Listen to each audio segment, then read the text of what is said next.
Business Spotlight, brought to you by Cross Rhythms and BabaBaboon. It just always seemed like a nice job to do, to sit there and read all day, which actually doesn't happen very often. Far too much to do. Yeah. And I think just being surrounded by books is quite relaxing in itself. It's a nice thing, and I think to have all that sort of knowledge and stories that has been passed down, you know, because that's what humans do. At the end of the day, we tell stories. Yep. And that's how we learn things about the past, whether that's through paintings and photography or books. I think it's really important, and I think I've just always liked that kind of aspect. Would you say then, growing up, that was your main sort of, without the internet, was that your main learning resource? I'm dyslexic, so I went in and out of books. Like, I did enjoy them, but it was really difficult to read them when I was younger.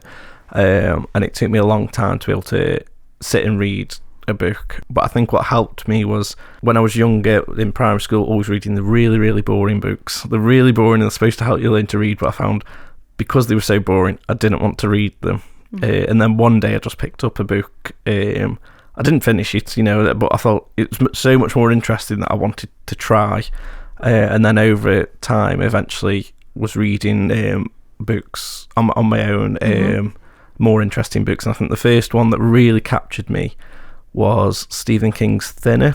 Right. I've not read it, but yeah. No, it's quite creepy. Yeah, is it? Yeah, well, I've always loved horror as well, but so I think reading that really got me back into reading as I was a teenager, because I'd struggled so much when I was younger. And after that, just loved reading. It used to take me a while, and now I can read a few books in a week if I've got the time. Business Spotlight, shining a light on our local business community. Brought to you by Cross Rhythms and BabaBaboon.